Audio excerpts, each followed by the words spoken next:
I'm Nick Hernandez, and you're listening to the Positivity Matters podcast. On this show, we interview well being researchers and people out in the world that are doing well being. That is what this show is about. Today, I have Zoya Awan as a guest on the show. Rook is the middle name, and it translates something along the lines of shining face. So I get to see your shining face. I wish the audience got to see your shining face too. There it is. How about if I let you introduce yourself because you wear so many hats? You've connectedness is one of your strengths, which we'll get to also. So, um, yes, Zoya, welcome. Assalamu alaikum, everyone. Peace be upon you all. I know you can't see me, but hopefully you can feel me. And I am saying that just really great to be sharing with you all today. And hi, Mr. Nick. We just got to meet a little bit ago, and I am a director of public affairs. My main hat, so like he mentioned, I wear many hats. Zoya the Explorer. And I'm someone that I would say is just learning to explore my way through everything, whether that's how I sh work through as a corporate leader, how I explore and travel around the world and meet people and places, um, in entrepreneurship, in my content creation, etc. Just exploring how we can share and work and create moments of connection, because we talked about connectedness through that. In my role at Walmart, I oversee our external partnerships and relationships with the disability community, the indigenous population, and with overarchingly emerging generations. And we have this spark at the end of our Walmart logo. And I always say we're creating sparks of inspiration. And my work is all about creating these sparks of inspiration communities so that it leads to action. And we were talking about action as well. And then beyond that, like I mentioned, I am a real estate investor and growing my portfolio and how same thing, the intentionality that we put behind how we create spaces in business is really important. I also am, growing and have lots of big fashion dreams. We'll see how those play out. But, just weaving through many things. But thank you and nice to be here. So good to have you. Yeah, I was on a practical hope kick. I think there's this idea of hope, the belief version of hope. I think is something along the lines of the future can be better. That's belief hope, I think. And then there's like researchers that have been studying a thing that they're calling hope, and it is a set of mental habits. It's our ability to envision meaningful goals, pathways to those goals, and to be able to create many pathways and to be able to reformulate pathways when we come up against insurmountable obstacles. I've been trying to, it feels like they're very closely connected. This belief hope and this science of hope, where I've been calling that practical hope just to like slightly, make a distinction there that the hope scientists are just going to say hope and it doesn't quite correlate to a belief, which I think is like the ordinary understanding of it. Be all that as it may, there is an International Day of Hope coming up in 3 days from now. We're recording on the 9th of July. July 12th is the first International Day of Hope. One of the organizations that you're connected with is sort of spearheading the getting the word out about the International Day of Hope in the U.S. Shine Hope. Uh, Hope is shining, and that is where I stumbled across Zoya the Explorer. So, I know my name means shining, which he mentioned. So yeah, the hope work has been interesting. And in my role at Walmart, we've been grateful to be on this journey. 2 years ago, we planted the seeds for International Day of Hope, with the Shine Hope Company. Uh, with the perspective of like originally, I got to meet the founder of that company and like the researcher behind the main, Catherine Getsky, who I know has been on this podcast before. I met her at one of our Walmart associate resource groups. So our employees, we call associates, and our Hmm. associate resource group event for our people with disabilities, which at the time was called Enable and is now called Disability Action Network. And she was talking about hope, right? And hope as something that you can measure and how it can, there's this sense of hopelessness that's like plaguing around. It really caught my attention because, as I think about disability community and beyond that, of course, there's this element of a lot of mental health, right? And like how we, what are the tools for that? So I kind of went on, started following that with her. And 2 years ago, at kind of bought in this intention of trying to get International Day of Hope passed at the UN. And we had invited several leaders, various leaders from community to come and share their hope stories. And it was just interesting again, because again, stories, hope, feeling like there's a sense of purpose and some of those like actionable tools like what is one of them is like happiness habits I think it's called, right? And it's like, oh, just like I love to get my nails done. That's like my happiness habit, and that creates a moment of hope and it's sharing. So it's been really fun to understand that better.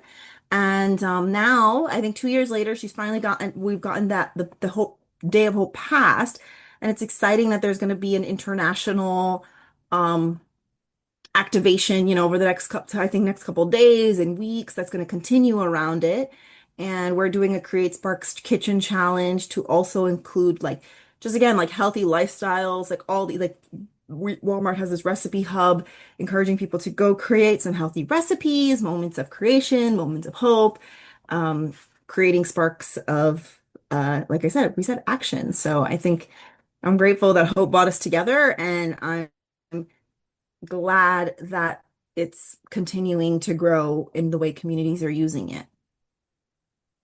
Beautiful, beautiful. I really like the idea of the intentionality of hope with the goals focus and pathways focus. And then it's like, as an explorer, there's, you kind of know where you're going, but then there's also this like surprise me element to exploration as well, or this openness to it. So it's like, I like that sort of as a maybe like, yes, big purpose, writ large, life integrating sense of purpose. If you have that, beautiful. I think the danger might be that we miss smelling the roses. And so to be open to the spontaneity and, allow for curiosity to take us down the rabbit hole. That's sort of explorer. It feels like that has that sort of openness to it. But you tell me, you tell me. Oh, well, speaking of rabbit holes, I forgot that everybody can't see us, but I wanted to show you some flowers that I picked from my garden today. I don't have a crazy garden or anything, but my parents' backyard has a a few hydrangeas that are growing. And I promise this is relevant, but this is the rabbit hole you said you wanted to go down. Today I went and picked these hydrangeas. This is a small little pink hydrangeas, little bush that I'm showing him that you all can't see. And something that's interesting about hydrangeas is that it's like one flower, but it's many flowers that make the one flower bloom beautiful. And I was reading about how they've typically been known to represent community because of that, right? So it's like a bunch of little flowers make one big flower. And you mentioned this like, no, we don't stop and smell the roses. And then also this idea of like, oh, when you're exploring, you don't know what's going to come up. So many of my days, and this is also what's interesting, many of my days or when I'm doing things, I allow for life to surprise me and keep that spaciousness can be hard because sometimes I can be a little bit commitment phobia on what I want to do or what I, like my optionalities of where it's gonna go. I always trust like I'm gonna have the best experience. But like something as small as picking flowers and finding joy in that has extreme value in how like we can be present with our experience, I feel, and also allow for it to surprise us in that curiosity. So I don't really know what question of yours I'm answering because I'm not answering a question other than saying that in my own experience, I have found that connecting to things in that way has allowed me to find more time to pause and appreciate and also um make connections that just bring me joy. Yeah, beautiful.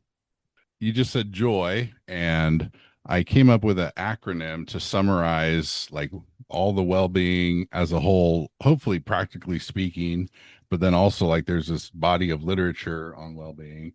But then like in one way, like we can use happiness in so many ways. Like sometimes we can use it to refer to I think well-being and human flourishing as a whole, just as sort of a we just do that. But I think specifically, I kind of equate it with like the emotional well being element of well being as a whole.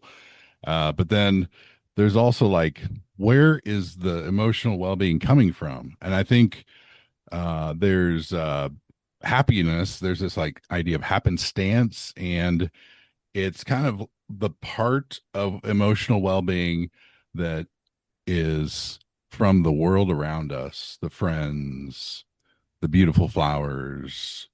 And then I think the joy is sort of this emotional well being that we generate from our curiosity, from achievement.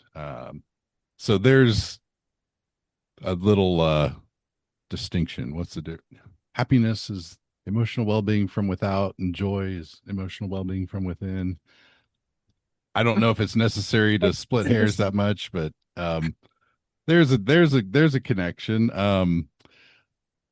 Strengths. So we've been saying connections, and one of your strengths, one of our shared strengths, is connectedness. So this is the Clifton strengths from the Gallup organization, and Zoya's top strengths are positivity, Woo! woo, which Oh, is woo! winning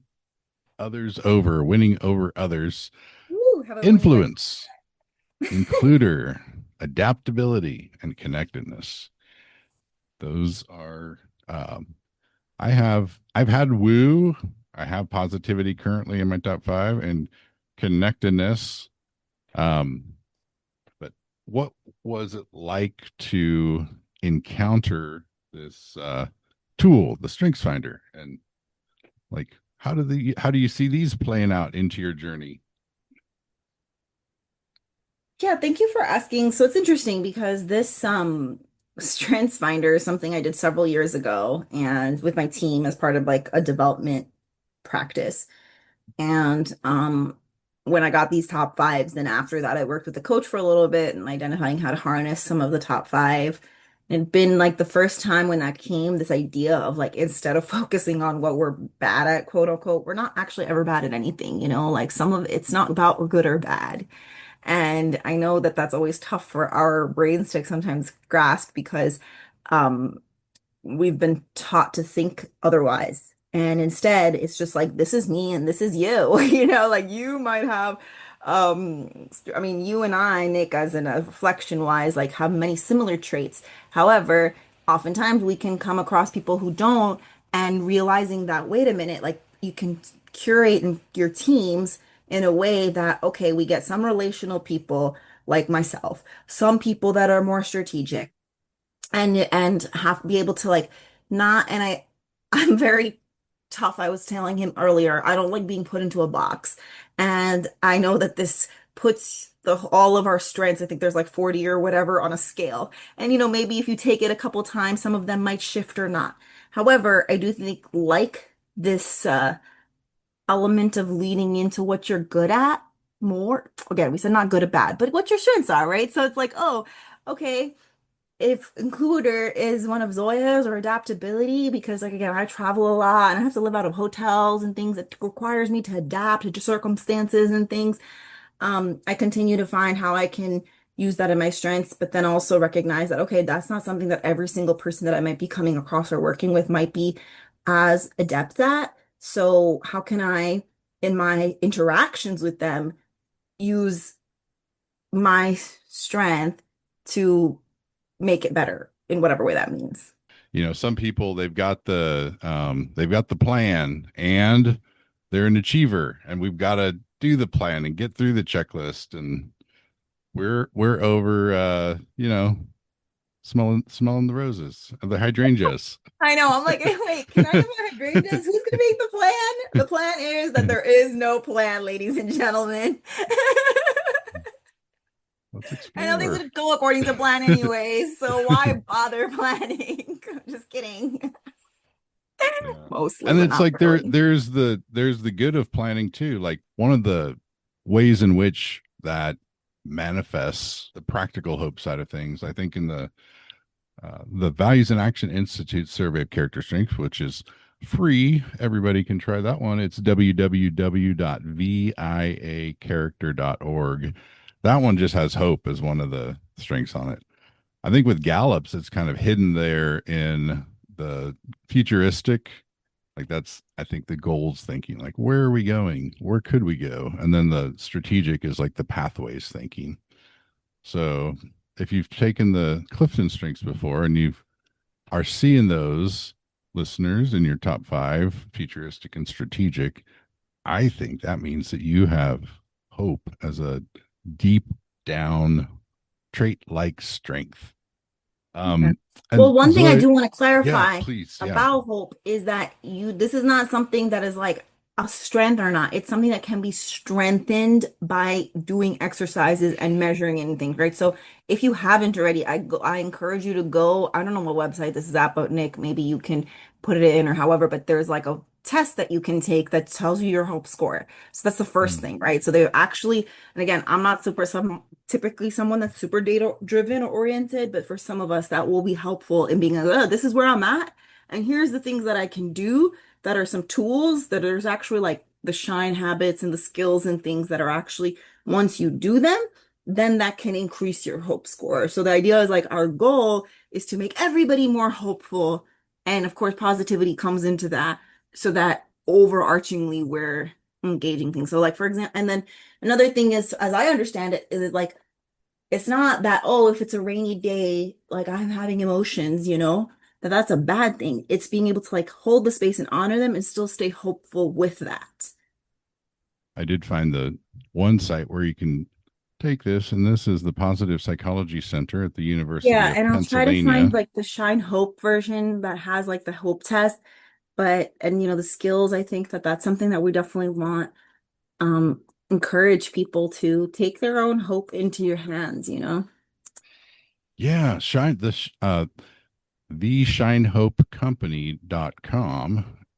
In that use of shine, it is actually an acronym. And shine stands for, the S is for stress skills, the H is for happiness habits, the I is for inspired actions, N, nourishing networks, and E, eliminate challenges.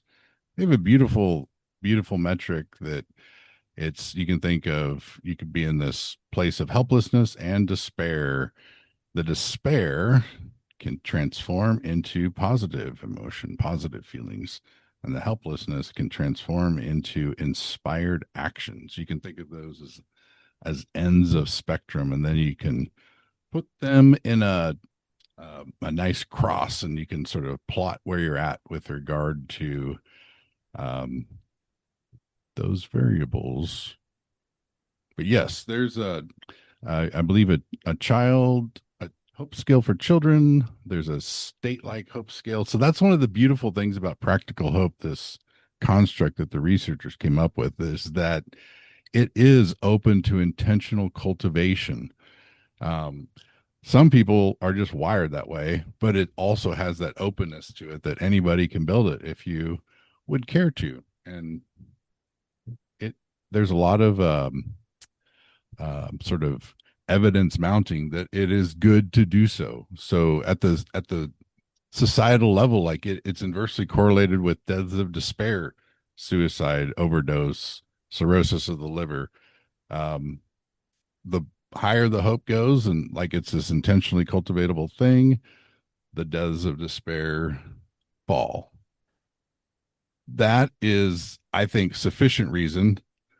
But not only that, hope, this practical hope itself, is, some have suggested that it is closer to the essence of what is well-being itself.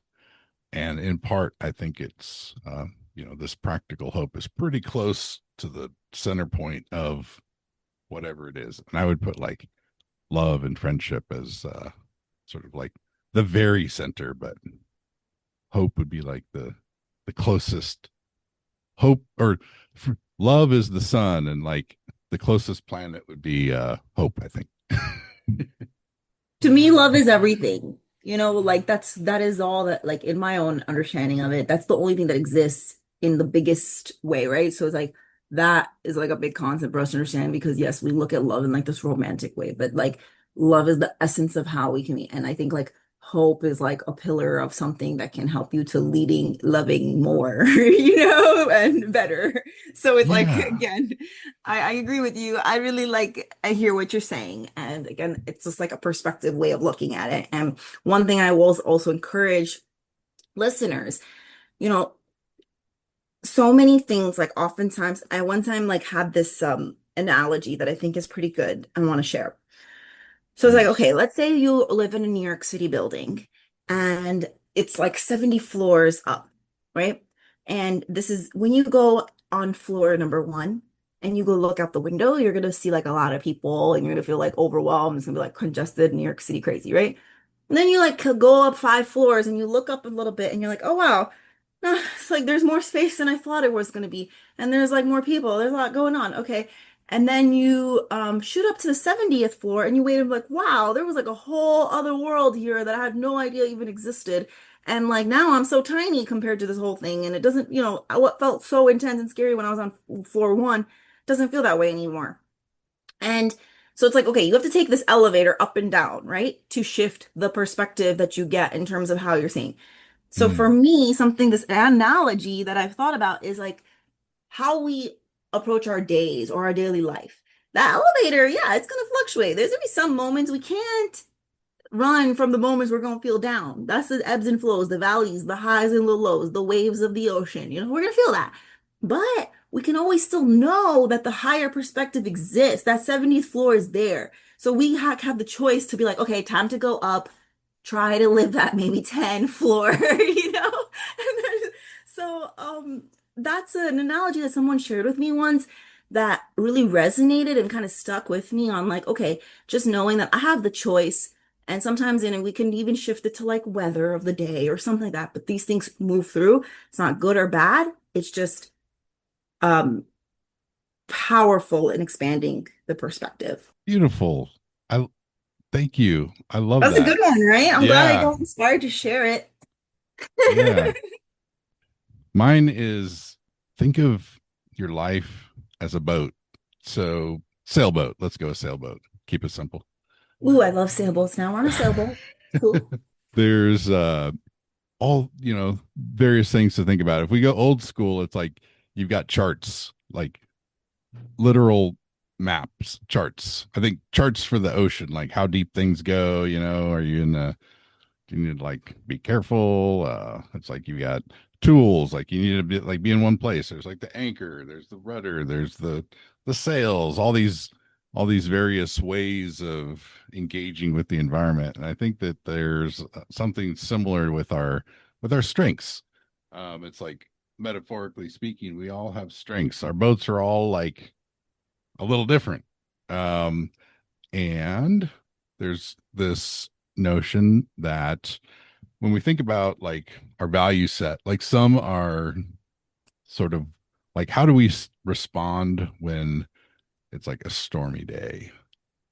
Like, what do we do when it's like blue skies and, great wind or whatever? So, like, I think our value sets sort of should be focused on how we respond to what happens, but then also this like proactive, like, um, you know, maybe some of us were like standing in our boat and we're kicking holes in our boat. It's like, why am I kicking holes in my boat? It's like, I don't know. It's interesting. Like, or, external things can poke holes in our boats. So it's like seaworthiness is a good quality to have for one's boat.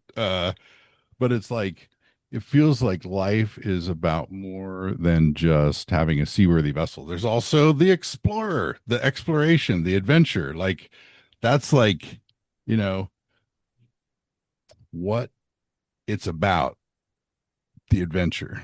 Um, but you know, I'm some people might find tremendous joy in making sure the boat is seaworthy, and this expands beyond the self. So I think there's, you know, like we're all in the boat.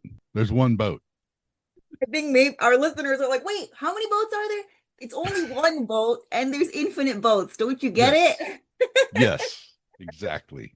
That's my metaphor. So I appreciate it. Yeah. And see, like we've been using some sea metaphors and things, and even what's coming up for me on the boat, sailboat element analogy is like if you're a sailor and you're out in the sea, there's certain things that you just have to be prepared for and move with. You know, the weather one moment might take you through some stormy winds. And like you mentioned, you got to put your sails down, you have your tools in your box and you move in it. Sometimes you're gonna get some beautiful sun and the ocean's gonna teach you some profound lessons. And that's part of the fun of it. Sometimes I'm like, am I having fun? Yeah, of course I am. This is so fun. when there's no wind, some sailboats have oars and everybody gets to row.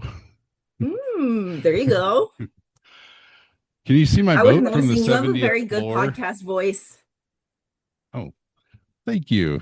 I guess that maybe it'll yeah, maybe more Is this people like will how you listen sound when you now. talk to everybody? Or are you making it a little more podcasty?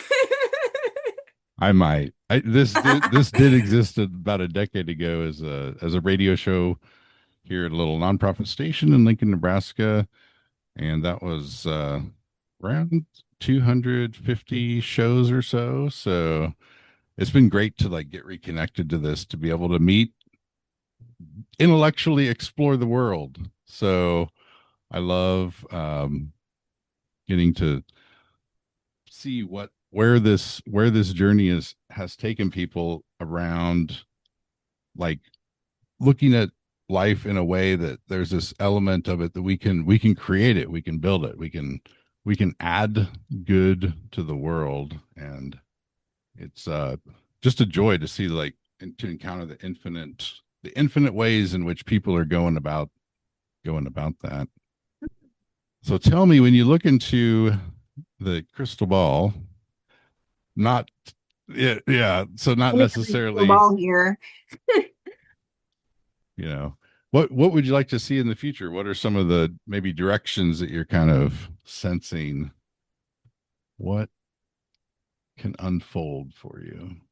I would say for the future. So, okay, a couple of things are coming through and we'll see how it flows. But something that I've learned in my experience is like what you see is about how you look at it, and what you create is about how you look at it too.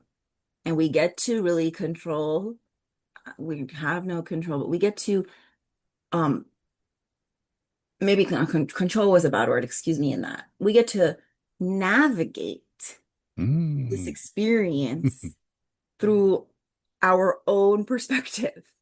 So I encourage that, and this is why, and I will not sit here and not honor, like, because it's like not fair to like sit here in all this light and positive and joy and da da da without acknowledging and honoring the darkness that exists, because both need to exist. Or like there's like sometimes a lot of sadness that's running in our world. There's a lot of Mm. pain in our world. There's so much of that, and I will sit here and honor all of that while still choosing to be positive, because I know that when I'm positive, that's what is more of what I'm going to put into the world and what you're going to get back. So I guess what I'm not saying is I don't want to invalidate anybody here and say, oh, the experience, like we're meant to just be like happy go lucky all the time. You'd be very surprised if you saw some of my own behind the scenes moment and how I hold space to make sure, to show up and honor both. And I just want to iterate that in whatever way you choose every day to wake up with some intention about how you want to bring that into your experience and into how you meet people. So if I say like I want to meet everybody with a way that creates joy and create sparks of love or, then that's also what you're gonna get more likely in Frank's own experience, right? So I think that's what I would just leave you all with. And I really am grateful to this opportunity. And, it's not easy to lean in and share and stories. So our hope is certainly that this is meaningful for some. And I am also, when we talk about community spans in so many ways, and social and digital platforms are becoming that. So I welcome you all to, follow me on social media, Instagram, Zoya the Explorer, YouTube, Zoya the Explorer. That's a new endeavor. And let's all kind of continue to spark and stir in a way that makes it so that our future looks like the way we want it to. I think it will. May it be Yes! so. Woohoo! Thank you so much, Zoya.